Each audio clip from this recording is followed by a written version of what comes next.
Hoje no programa Assembleia Convida, nós estamos recebendo aqui as honrosas presenças dos membros da diretoria da Sojures.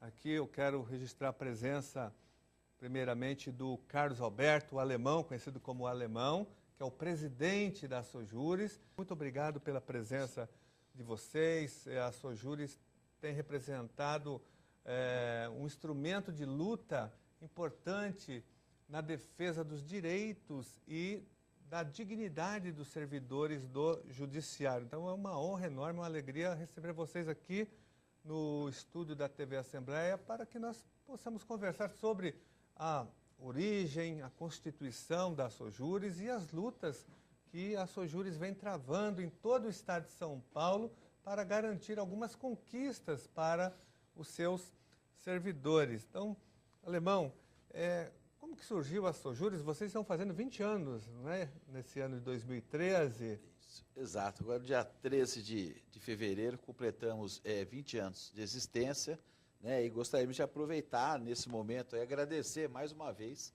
a oportunidade que o senhor tem nos dado, tem acompanhado todos os nossos projetos, toda a nossa luta, as reivindicações dos servidores. Então, em nome dos servidores do Judiciário Paulista, nós aqui da Sojures agradecemos a sua participação na nossa política, no dia a dia, né? Há quem diga que o senhor já é judiciário, né? Então, para nós é uma honra muito grande e gostaria de, em público aqui, agradecer aí a sua colaboração, o seu empenho e que tanto tem feito em prol dos servidores do Judiciário Paulista. Alemão, vocês fizeram já vários movimentos no estado de São Paulo, mais ativamente da greve que vocês realizaram em 2010, aquela greve histórica e heróica de 2010, uma greve de 127 dias, onde vocês tiveram a oportunidade de mostrar para a população o que vinha e o que vem acontecendo dentro do Poder Judiciário, todos aqueles casos que vocês denunciaram na época, através, inclusive, de um dossiê, de corrupção, de pagamentos indevidos aos juízes, à magistratura, foram depois colocados a público pelo Conselho Nacional de Justiça, principalmente pela Eliana Calmon, mas vocês participaram de outros movimentos importantes, me parece que em 2001, em 2004, eu gostaria que vocês falassem um pouco sobre esses outros movimentos históricos até chegar em 2010. Isso, deputado. Em 2001, nós tivemos aí um movimento que durou 82 dias. Em 2001, o que estava acontecendo? Estava para entrar em vigor a lei da responsabilidade fiscal, coisa que os administradores, os gestores públicos não acreditavam, né?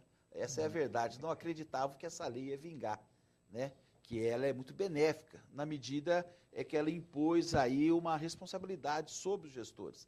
Então, em 2001, houve um movimento no sentido de ampliar a receita do Tribunal de Justiça. O Tribunal de Justiça, que pela Constituição, ele recebe 6% da receita líquida sobre o ICMS do Estado, do Executivo, ele queria 8%. Então, nós tivemos uma greve porque nós estávamos, desde 94, sem qualquer reajuste salarial.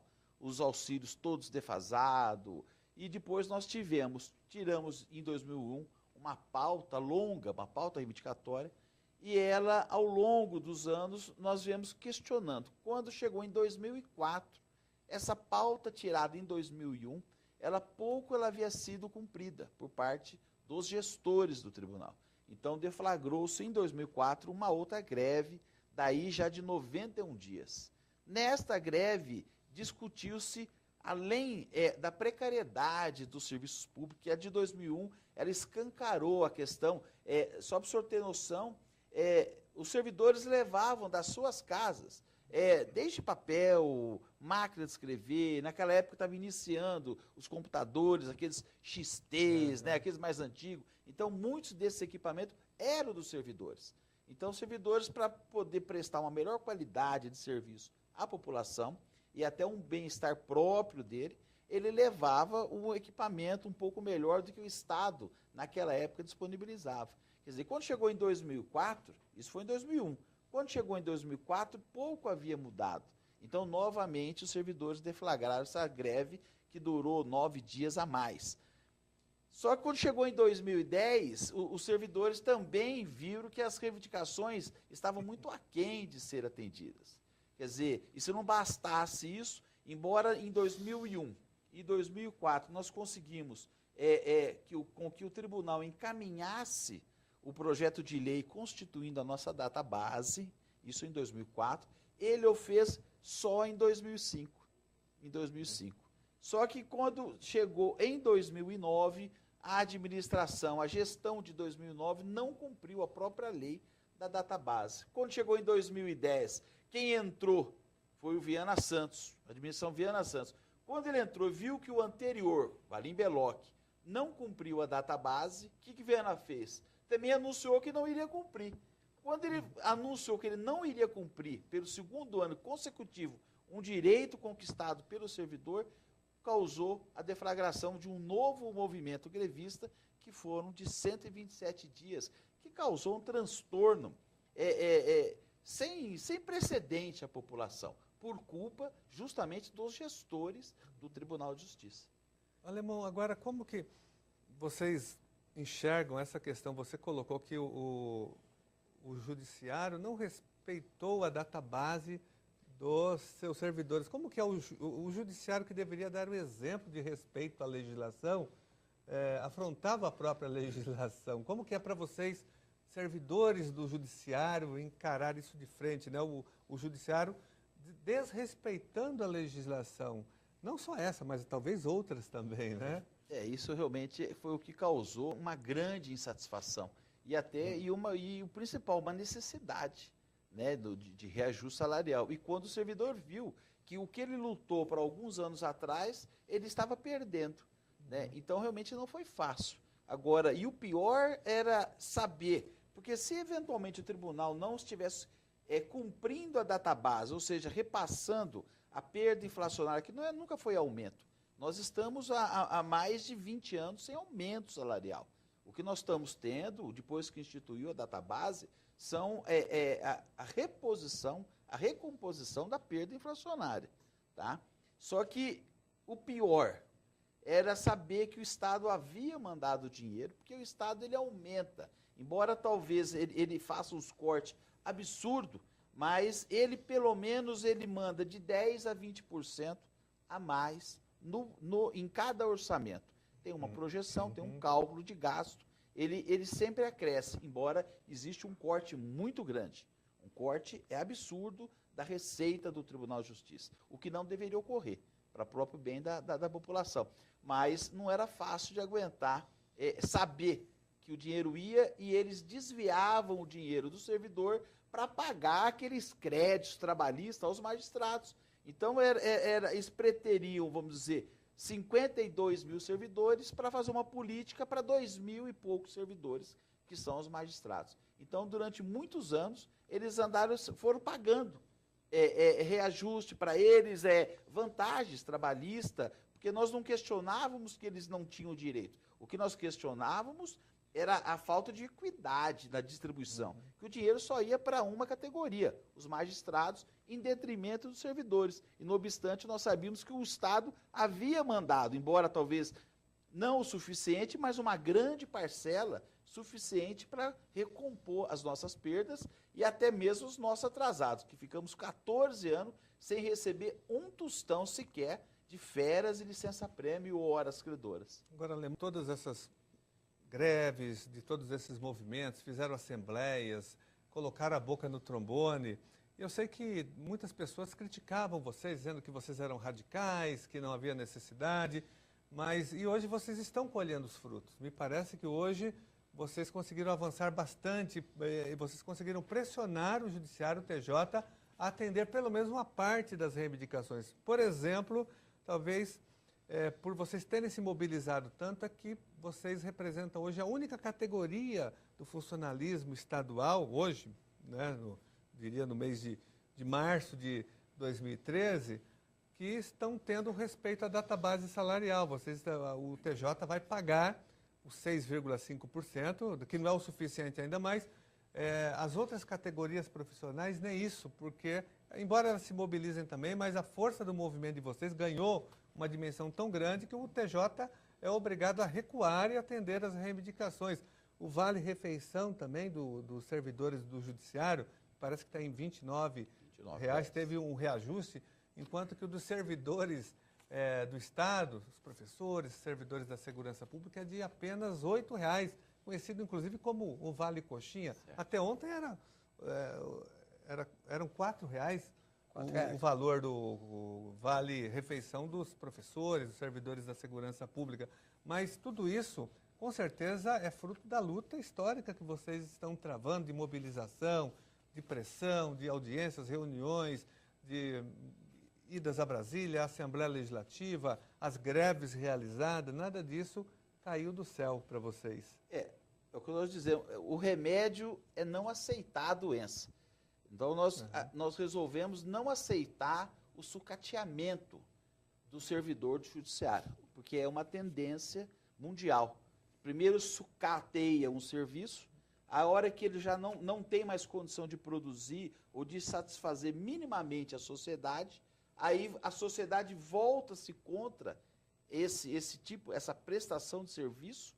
Pode ser até, aconteceu nas estradas, saúde, e queriam fazer isso conosco. Só que nós não aceitamos. Nós não aceitamos. É isso que nós falamos, nós temos que resistir.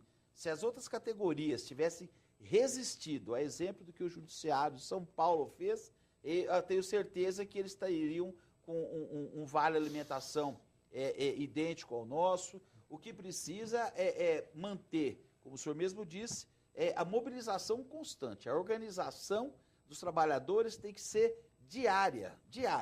Nós, por exemplo, a greve terminou, suspendeu. Nós nunca falamos que termina uma greve, ela suspende. Ela foi suspensa dia 1º de setembro de 2010 e até hoje ainda nós continuamos mobilizados. Tanto é que estamos aqui na casa hoje postulando, o senhor tem nos ajudado em muito o encaminhamento do projeto do PLC, o 05/2013, que uma categoria ficou prejudicada quando implantou o plano de cargos, estenotipistas, pesquisadores. Então, o remédio é esse. O remédio é continuar a batalha e essa organização e mobilização que nós falamos que ela é contínua, né? Não pode se perder no tempo e no espaço. Esse é o remédio. Mobilização contínua e permanente. Permanente. É o remédio. Com certeza. É o remédio. Se nós tivéssemos parado, certamente, hoje nós não... Você vê, um mês antes... Coisa que em 2009 e 2010 falaram que nós não tínhamos direito, quando chegou agora em 2013, um mês antes já foi anunciada a nossa database. Quer dizer, nós ficamos 14 anos sem receber um tostão sequer de passivo de férias e licença-prêmio. Depois precisou ocorrer 3 movimentos grevistas, sermos chamados de radicais, coisa que nós não somos, nós estamos apenas lutando para não perder um direito. Quer dizer, depois de 14 anos, depois de 3 greves, um prejuízo incalculável à população, que nós começamos a receber. É fruto de conquista. Só, é o remédio. 2 anos atrás, nós fizemos uma denúncia aqui em São Paulo, no Fórum da Lapa, onde uma juíza foi obrigada a atender uma cadeirante na rua. Ela fez um julgamento na calçada porque o prédio do Fórum da Lapa não tinha acessibilidade. Então, ela realizou a audiência na calçada, porque a pessoa não podia acessar acho que o 3º ou 4º andar, se eu não me engano. Então, essa é uma questão gravíssima, né, Alemão? Olha, o que nós dissemos justamente a omissão. A pior coisa que existe é a omissão do administrador. Né? Ficou muito tempo, muitos anos, sem vistas a essa situação. Embora os servidores de 2001 para cá tenham denunciado as péssimas condições de trabalho, as gestões até então, a exceção dessa que nós estamos, que a gente percebe, é visível o esforço que ele tem feito, é um esforço que ele tem feito em retomar um bom relacionamento com os servidores, proporcionando, tentando implantar uma política salarial, tentando melhorar um pouco as condições, e esse mesmo esforço que o atual presidente tem feito, o servidor também está fazendo, porque o servidor foi por muitos e muitos anos sucateado. Ele foi judiado, ele foi relegado a 2º, 3º, 4º plano, o servidor. Então, essas condições que nós enfrentamos hoje é o sinônimo, é o sinal do desdeixo mesmo de um administrador. Eles estavam preocupados apenas em fazer uma política salarial, os anteriores, para a carreira deles e esqueceu do servidor. Consequentemente, ele esqueceu da população. Porque ele esquece que a falta de política, tanto salarial quanto em condições de trabalho para o servidor, para a classe trabalhadora, ela reflete diretamente na população. Nós chegamos em 2007, para o senhor ver o absurdo, em 2007 nós chegamos a propor ao Tribunal de Justiça, em 2007, fornecermos sessões de fisioterapia.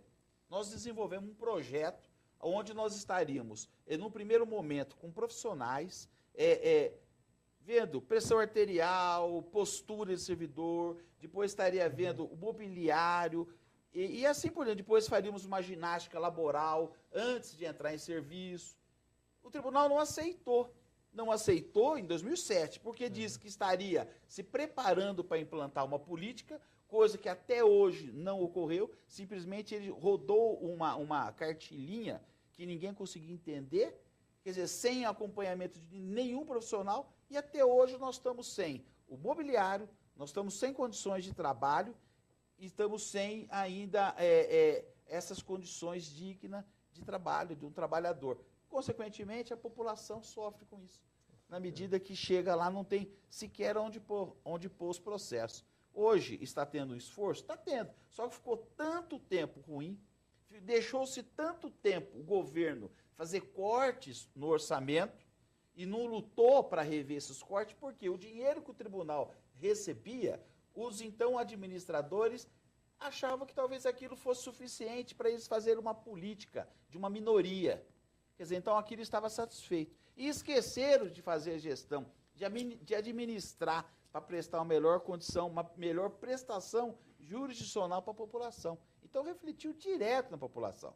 Isso só não tenha dúvida. Coisa que hoje, agora vai aos poucos, vai ter que melhorar. Não é do dia para a noite. É uma política que o próximo administrador tem que dar continuidade, o outro também tem que dar continuidade, porque é uma coisa que vai a médio e longo prazo. Não é do dia para a noite que vai melhorar. Nós temos 300 comarcas, 600 prédios de fórum no estado de São Paulo, 600 prédios. Então, é uma dificuldade? É uma dificuldade, principalmente se for mal administrado.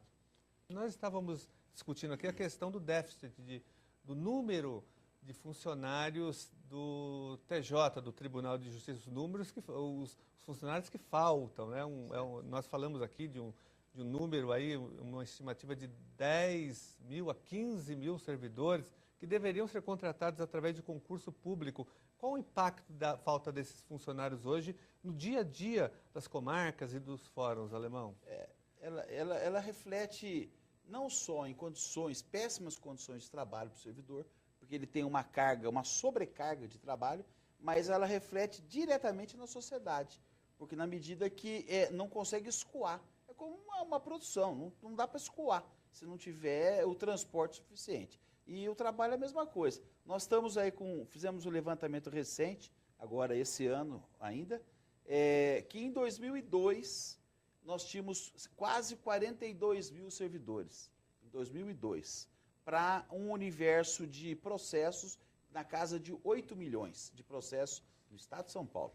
Agora, passados 10 anos, nós estamos com a mesma carga de funcionários, ou seja, 42 mil servidores, número idêntico a 10 anos atrás, para uma carga de quase 20 milhões de processos. Nós temos hoje em andamento no Judiciário de São Paulo cerca de 19 milhões e 700 mil processos, para uma carga de 42 mil, sendo que em 2002 nós tínhamos lá 8 milhões de processos para uma carga dos mesmos 42 mil servidores. E isso é devido aos cortes sucessivos que o governo tem feito na peça orçamentária do tribunal. Embora este ano nós conseguimos buscar, em termos de orçamento, em termos de custeio e investimento, mais de 1,5 bilhão em custeio e orçamento, o Tribunal de Justiça, houve um corte de quase 2 bilhões no pessoal. Quer dizer, então, esses cortes na verba do pessoal, na verba que vem do Tesouro, ou seja, que é repassado para o Executivo, que o Tribunal tem direito, porque o Tribunal tem direito a usar até 6% da receita líquida do ICMS do governo. Mas não chega, não passa de 4,2%, 4,3% ao ano. Quer dizer, então esse déficit de funcionário, com essa deficiência, até mesmo, podemos deixar assim, da prestação de serviço, também é atribuída a essa falta, esse déficit de servidores, de trabalhadores. Sem contar outros requisitos, né, que é o próprio procedimento de um processo que é moroso, com a infinidade de recursos. Temos aí até, agora pegou a moda, vamos dizer assim, antes era a segunda instância, agora é a terceira e já temos a quarta instância, né, que é o Supremo. Quer dizer, então realmente fica difícil de prestarmos aí um serviço de excelência à população, com todas essas dificuldades. O importante é que as coisas não se acomodem. Os administradores, os gestores e os servidores. Estamos aqui trabalhando no sentido de passar isso à população. A população tem que entender toda essa dificuldade. Para ela, tem que ajudar. Tem que cobrar dos governantes. Se paga-se imposto, tem que exigir uma prestação de serviço com qualidade. Então, isso também é a própria população, deputado. Se me permite, a população teria que se mobilizar também, não só o servidor, quando tem as dificuldades de salarial, de impor uma política salarial, impor melhores condições de trabalho. A população tem que cobrar do governo, porque ela paga imposto e o governo não dá meios para que o judiciário preste um serviço pelo menos de boa qualidade, como teria que ser de excelência, né? Aí outra questão que nós acompanhamos muito aqui, Alemão, são as denúncias de assédio moral e assédio sexual em cima dos servidores do judiciário, principalmente as mulheres que são vítimas desse assédio.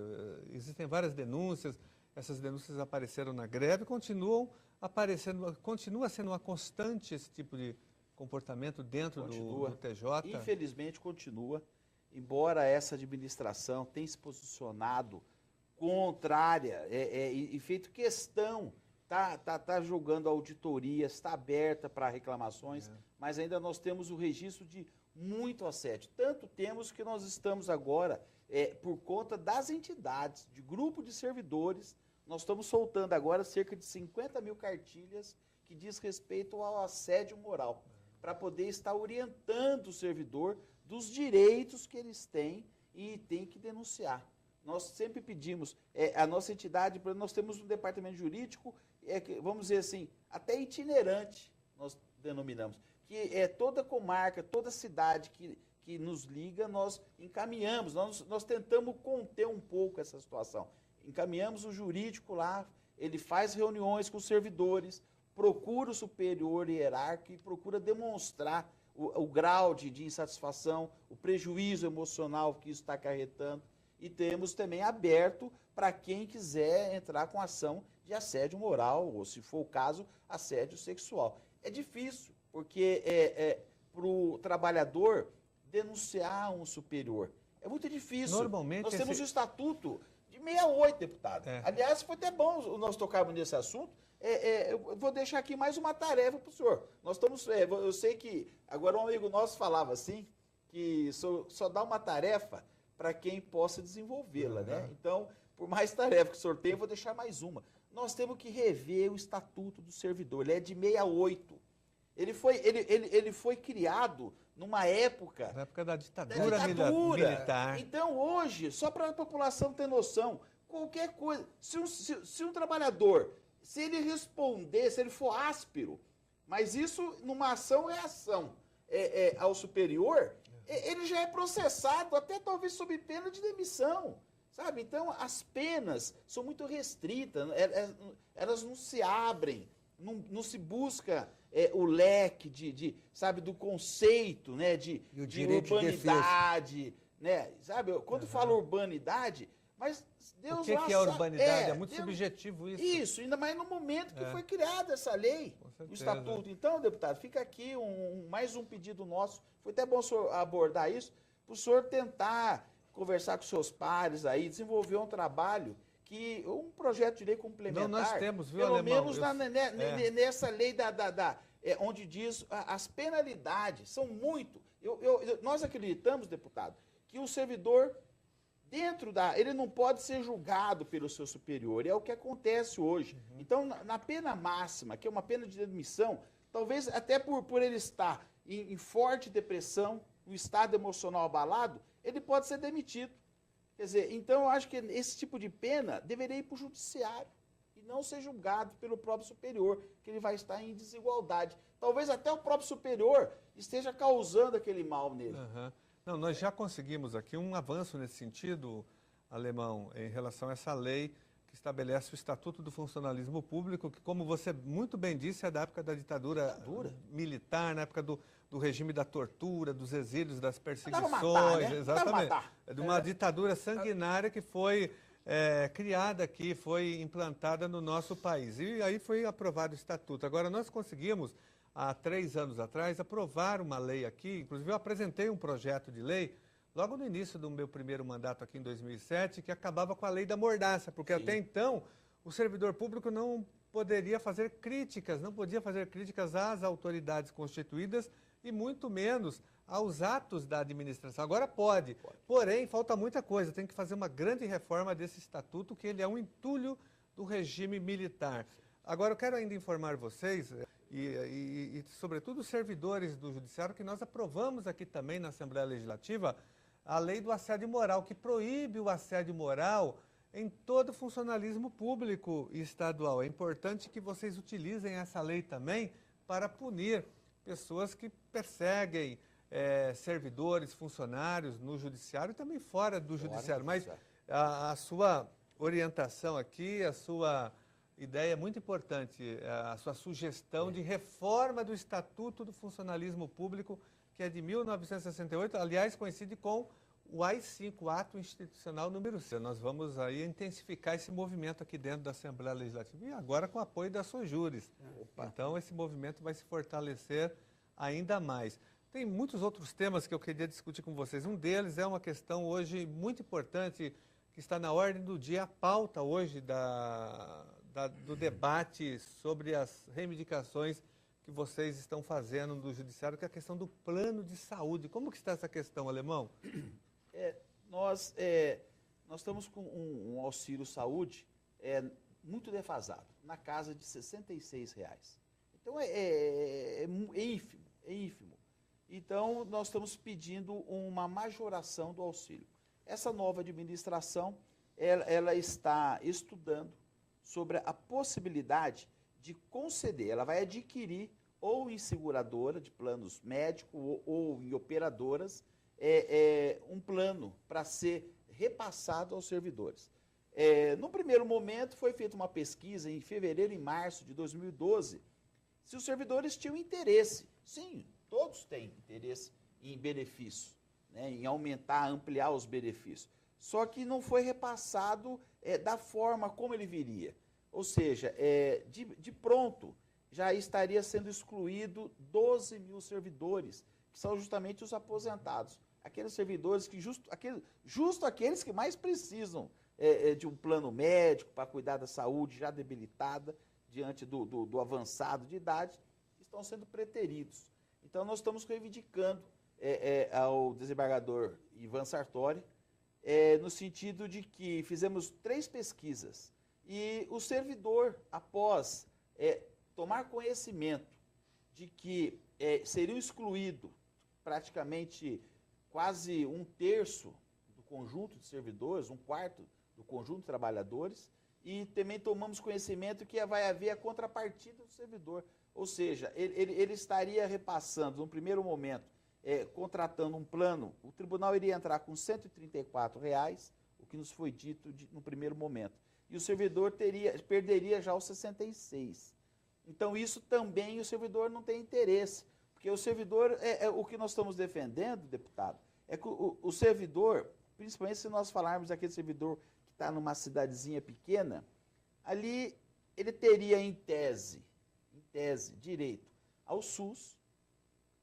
Ele tem direito também em tese, porque talvez no interior não chega os trabalhos do IANSP, que é um convênio médico, que é muito mal prestado no interior do Estado, embora desconta 2% da folha de pagamento do servidor, mas ele tem, bem ou mal, ele tem esse direito. Quer dizer, se o tribunal implantar, e além do auxílio saúde, é o terceiro, se o tribunal implantar mais um plano médico, ele vai ficar com 4 4 direitos, vamos dizer, subjetivos a um plano de saúde, a saúde.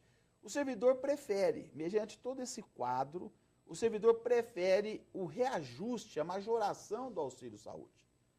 Porque ele já tem 2 opções. Ele pode, hoje em dia, se nós entrarmos num SUS, por exemplo, num posto médico no interior, com um corte no dedo, nós certamente vamos ser atendidos mais rápido que se nós estivermos num grande centro fazendo uso de um plano médico, que existe uma burocracia por trás disso.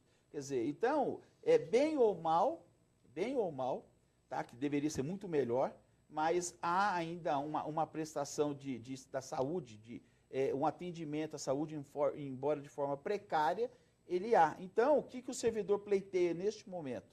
O reajuste, a majoração do auxílio saúde, para ele usar não apenas em plano médico, para ele usar em prol da sua saúde.